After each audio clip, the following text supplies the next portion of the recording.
Thanks so much for having me on today. My name is Benny Baltrotsky. I am the Chief Strategy Officer here at Esub Construction Software. I've been in construction technology for now over 10 years and have been fortunate to implement solutions for mechanical contractors on buildings like the Freedom Towers, as well as many others. I currently sit on the board of directors of the Construction Progress Coalition, and have just been very fascinated and excited by construction and technology and everything that we're seeing sort of happen with it today. A quick background on Esub. Esub is the leading provider of project management and field data collection software for the commercial trade contractors. We've been fortunate to be the most usable software by Software Advice for the last 3 years, and have been recognized for the company on our growth as well as differentiation. But our background actually came from our CEO, who had helped subcontractors for many years after the fact getting paid on projects. And what we realized here is, instead of talking about claims, we want to mitigate risk, we want to be transparent, and we want to be efficient. And so we built a cloud mobile first solution specifically for trade contractors that helps them with their processes, making them more transparent and mitigating their risk. So we allow making it easy to capture information from remote job sites, getting all that information back in. So that's enough on sort of who we are. I want to get into some of the findings that I've been doing some research on some of the trends in MEP. So what I found is, we're going to be talking about BIM, we're going to be talking about other workflows that we've seen. But my first question was, how many people are designing their own models? So just this year, Dodge and MCAA did a BIM survey. And what we're finding out is that more and more often, the mechanical or sheet metal contractor or plumbing are responsible for developing their own models on a majority of their jobs. So if you can see here, pretty much across all trades, someone is responsible for building the models at one of those shops, and sometimes just on a few projects, but a lot of times on a majority of their projects. So BIM, as we know, is obviously getting more and more adopted. So we're frequently using in-house resources, which is great, right? This is something that we could see as a competitive advantage to others, right? And so on the sheet metal side, mechanical, plumbing, as well as multi-trade, we're seeing people using in-house expertise, though not always, right? We still see people outsourcing this, but we're truly starting to see the benefits from designing in BIM, fabricating, as well as managing through it. So why are people doing this? I thought this was really important in this survey. The top benefits were increased labor productivity, right? That was sort of on a scale of 1 to 10. They'd asked increased profitability, improved fabrication process, better utilization of resources. So these are all good reasons, but labor and productivity was number one. And so how are people gaining productivity from this? And we're going to talk a little bit about that today, and how this information can easily flow through. So as trade contractors, I'm sure we know our number one risk is our labor. That's where we make or break our profits. And so if we have tools that can help us increase our productivity and decrease our risk on labor, this is huge. And so that's really some of the things that we want to talk about today. And so when you're looking at different systems out there, we want to focus on ones that are going to help us increase our labor and labor productivity, and how are we going to do that? So the difficulty, though, that we found here at Esub is that historically, a lot of the existing products out on the market were based for the general contractor. And a general contractor does not make or break his job off of labor, right? They're more focused on communication with multiple stakeholders, the owners, the engineers, and being able to shoot down different directives or changes to the different trade contractors. Whereas a trade contractor, we need our own system of record that's going to be able to track our labor efficiency, our designs, our field operations, and then being able to communicate with multiple different general contractors. So the big thing that we saw is the increased labor productivity. We need tools that are going to allow us to work specifically for our workflows and connecting our project managers with our design teams and accounting and so forth. So this is a little bit of an eye chart here, but wanted to talk to you about sort of the different tools. So Esub is a Forge Fund recipient from Autodesk. So Autodesk is an investor in Esub, and Esub helps fill in the Autodesk suite for trade contractors around its FieldWorks tool, its time collection, project management, and job costing.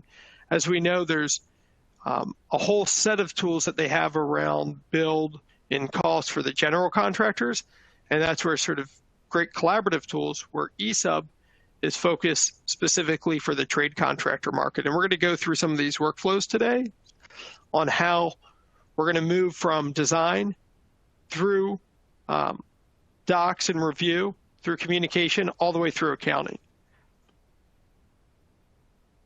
So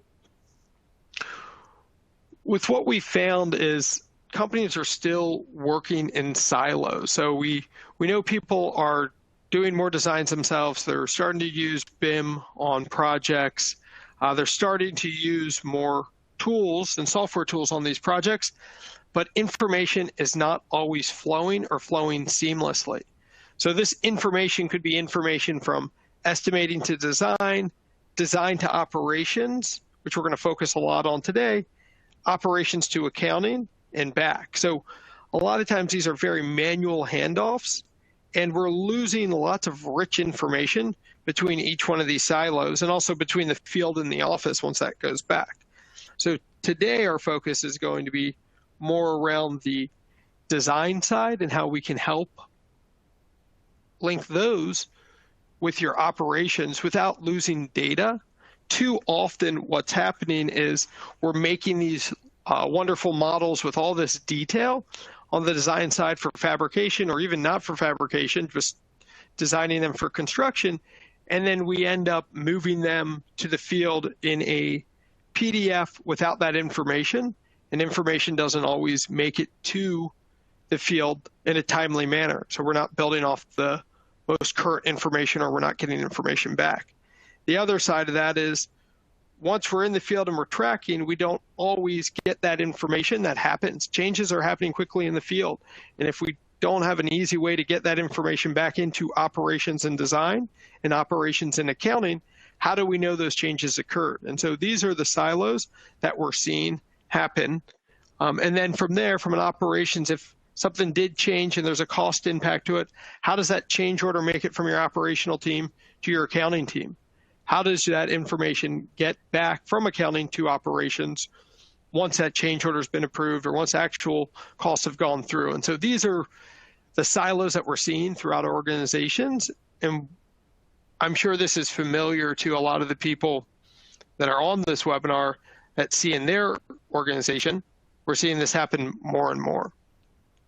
So right now, a lot of times these silos exist because there's not many integrations between products. And so on the JB Knowledge survey they did last year, the #1 method for integrating apps was manually, right? So we're downloading, uploading, rekeying information in, and this creates a lot of gaps. And right, we can't get that information to the field in a timely manner, or get that information back to accounting or back in. So we've worked directly with Autodesk on building deep integrations, as well as with the accounting softwares like Sage and Viewpoint, to be able to have that information flow through in an automated manner.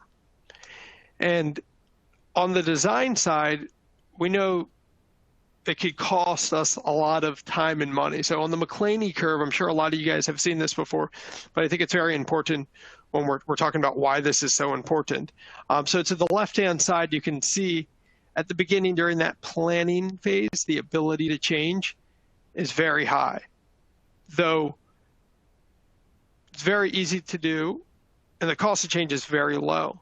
So as that construction process continues to go through, right, our cost of change continues to increase as well as the ability to change.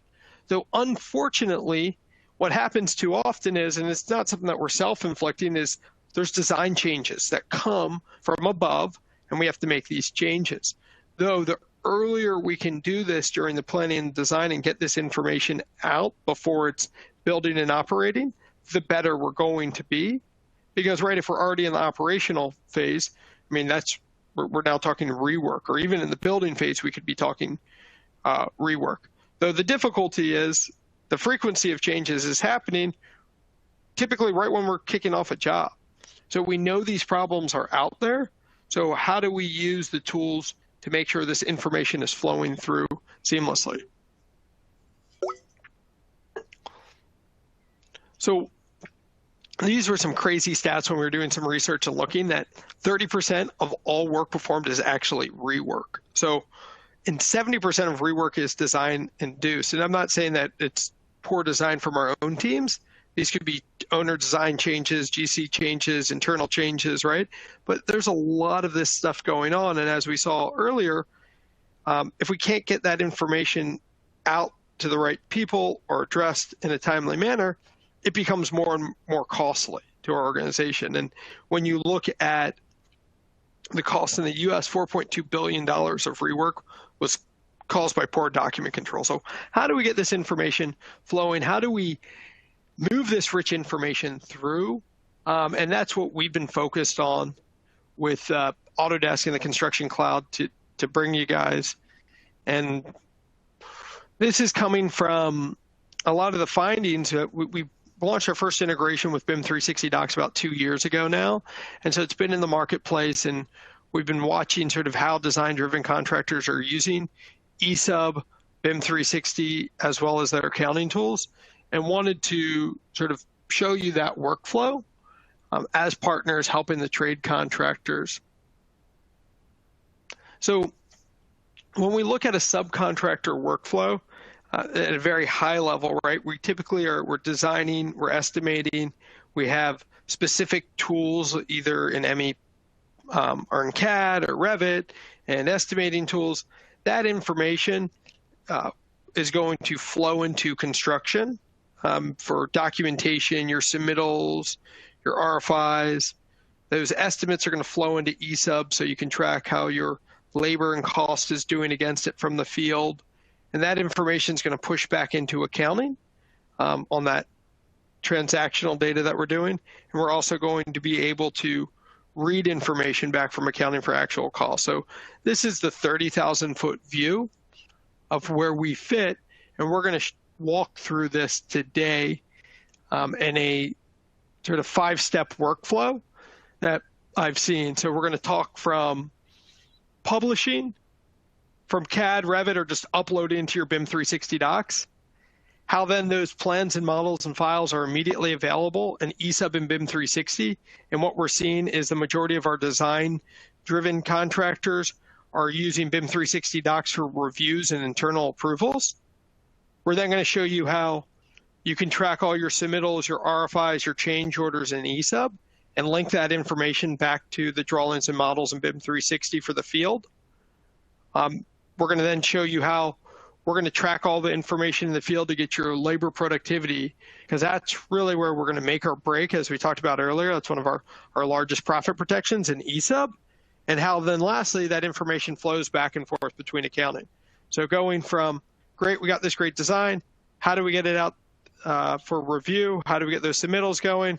How are we tracking if the right stuff is happening in the field and getting that back into accounting? So this is a workflow that we're going to be focusing on today. So I'm going to go through some screenshots here, and we're going to talk through the process. So step one, we're going to upload our information directly from a Revit file, directly from Revit CAD, or just uploading. So the most important thing that I hear here is that too often we're taking our Revit files or BIM models and we're converting them into 2D, but without the data below it. So we just turn them into a PDF, maybe in Bluebeam, and the difficulty there is that we're losing a lot of that rich data. So how can I make that rich data flow through? So if I upload any of those 3D models, the 2D, any sheets associated will extract out, though I could also start this process with uploading just a 2D sheet as well. At that point, what I see our design-driven fabricating contractors doing is they have an internal review workflow that might be happening between design and operations. And you can easily set up your own custom workflows within BIM 360 docs for reviews. So what this means is I might need 1 or 2 people to sign off, and once they've been signed off and reviewed, it will move into a approved folder or to move forward. So step 1, we're going to upload it.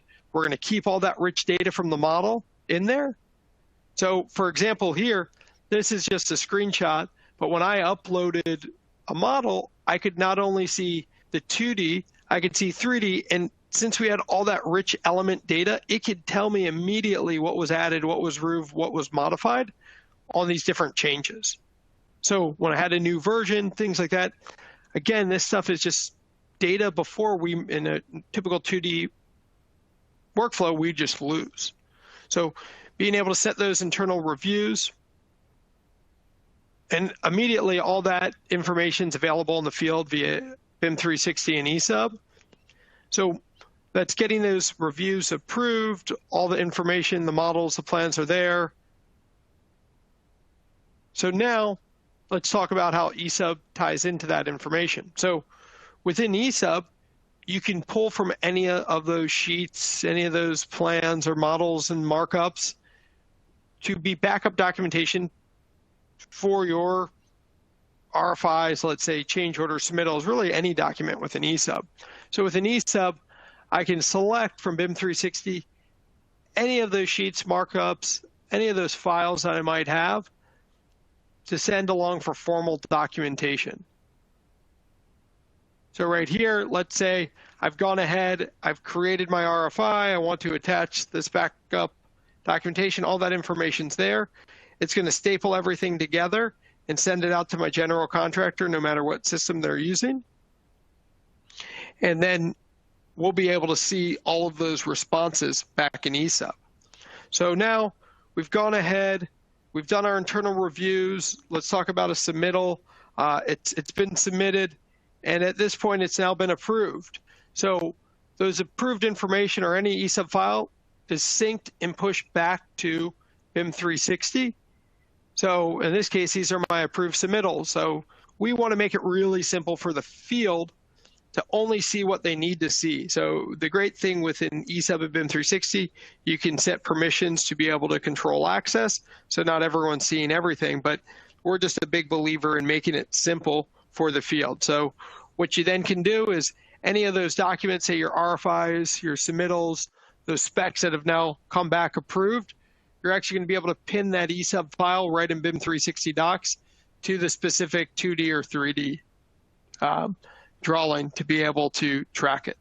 So again, what we've done now is we've gone from publishing a model, it extracted the 2D information where if it's associated with it already, you're getting all that rich data in there. What we're seeing again from a lot of our design-driven contractors that are fabricating more, they might have an internal review process they're doing within BIM 360. Again, once that stuff is uploaded or those files, immediately everyone that has access in Esub can grab it.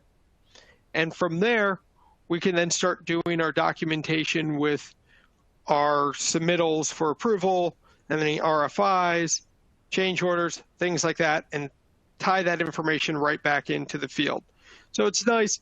This is giving a two-way window from design into operations into the field, while letting them use a tool they're familiar with in Esub.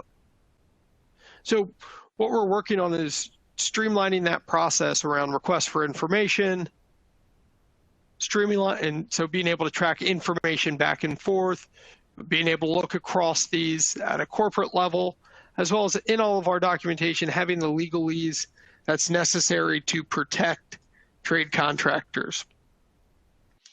Same idea on the submittal process as we talked about, being able to track all of our submittal items and packages, and once approved, pushing that information out directly to the field within BIM 360 or Esub. So tying those workflows together.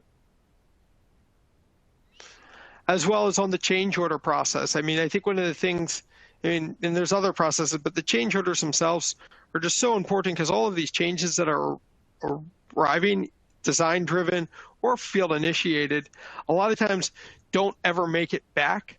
And if they don't make it back to operations or accounting, how do we know how to get paid for them? How do we get paid for them? And what we're helping to do is be able to pull that information from the field in much easier manners using Esub, FieldWorks, and BIM 360 to be able to then document any of these changes that are arising. And with all of the Esub documents, when you're issuing them out, you actually have document-specific email tracking. So you'd be able to tell who sent out that RFI from your team, has anyone replied to it, or change orders or submittals, right? You're going to be able to see down to that document within Esub any emails that have gone back and forth. And so this is something through our email integration where you don't even need to install it on your computer, but we're going to be able to track that information back and forth. So say someone in design had sent out an RFI and I'm in operations, I'd be able to see what they'd sent out and all of their responses as well. And the same idea, sort of opening that up, is around a centralized project inbox. So you could always see not just my inbox, but I could see all the emails that have come in on this project.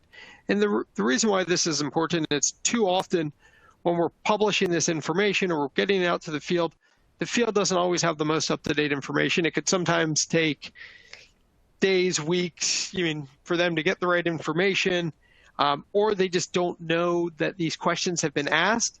And so a lot of times operations is calling you, emailing you, texting you on the VDC side or design side, asking these questions. So how do we connect these workflows to make sure that when these designs come, that everyone knows about them and people know what's happening without having to make a lot of one-off phone calls, emails, and so forth. So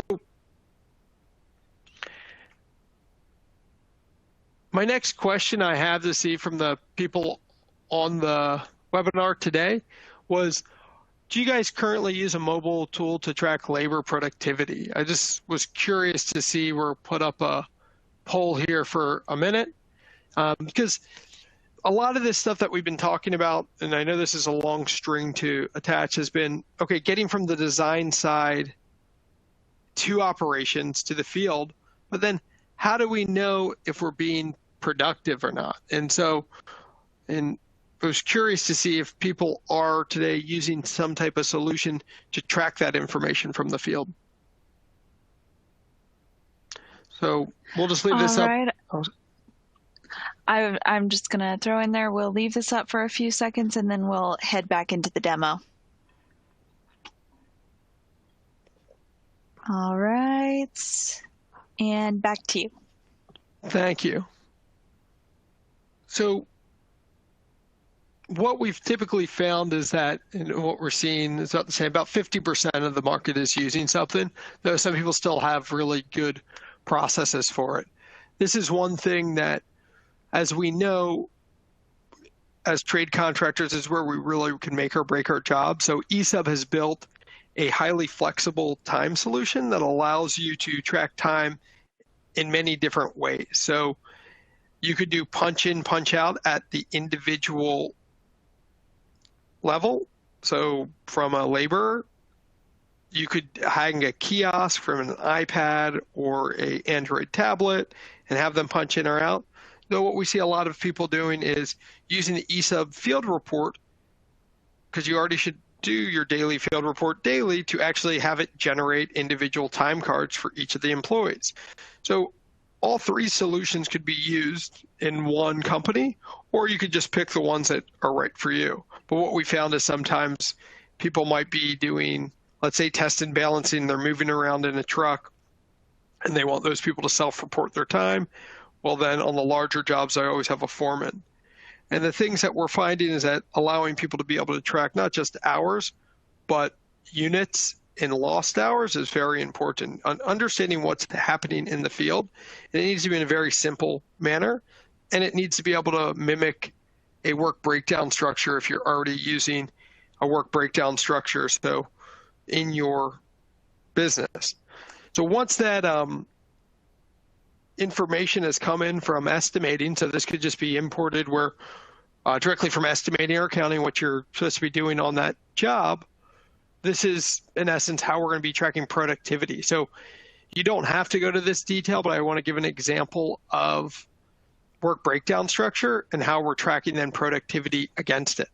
So for example here, we're starting, these are our phases. So we have floor 1, floor 2, floor 3, and roof. And we can look at budgeted hours, used hours, percent of used hours, and how we're doing against it at a higher level. And as I then drill down, I can see in regards to specific codes or tasks that I'm supposed to be working on. And that estimate will come directly either from your import or directly from an accounting integration. And we're going to be looking at this labor in real time. So for example here, on our rough branch, we estimated 2,000 hours, and now we're able to see actual hours, what was used. So we've used 40% of our hours, and we can either use our unit-based system or visually how far along we are. So we're 30% complete. So based upon being 30% complete, we project it's going to take you an additional 1,800 hours, and I could actually drill down in to see who's been working on it. So again, taking that information, making it easy for the field to get it back, being able to measure how we're doing. So as these design changes come in, can we see what's really happening? A lot of times this stuff doesn't happen till, we don't catch this stuff till later. So at the end of the month, you might find that, well, why are we way over on a code? Potentially there was changes we didn't know or other items that might arise, but without being able to really know how we're doing, it makes it very difficult to really see, A, if we're estimating properly, and I mean that we have good estimates, as well as how we're doing on the job. So we want to make it simple to have that information flow through. And this information here, then your time can get pushed into accounting at the end, and we can read back then the actual cost from accounting. So what I was trying to do today is sort of show you from end to end. I know that's a lot in a short amount of time, but as we were seeing sort of the increase in BIM adoption and the people seeing increase in labor productivity from BIM, how do we implement something to be able to come from the model through the field, through operations back into accounting? And so this was a workflow we went through today of publishing from CAD and Revit right into your BIM 360 docs, then immediately having those plans and files available in the field as well as in Esub, and you have the ability to do internal or external reviews before your submittal process.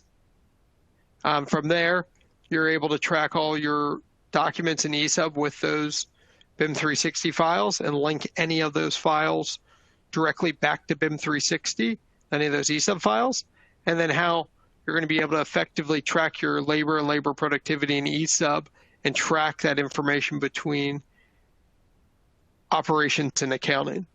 And so that is what we were looking at the beginning there, is sort of this workflow and how mechanical contractors are doing it. You don't need to do all workflows at once, but we are seeing the people that, again, that are more design driven being able to benefit from this workflow, though we want to show you how we could eliminate some silos that might be existing in your organization, from design to operations and from operations to field and from operations to accounting. And so those were some of the items that we had talked about today. Just if anyone has any further questions, I know this is a deep topic. We could always go into on many different routes, but want to give an understanding and overview of how we're seeing other trade contractors that are design driven benefiting from Esub and BIM 360 docs. Feel free to reach out to myself or to ASTI, and we'll be able to help you with any additional questions. Just want to thank everyone for taking the time out of their day today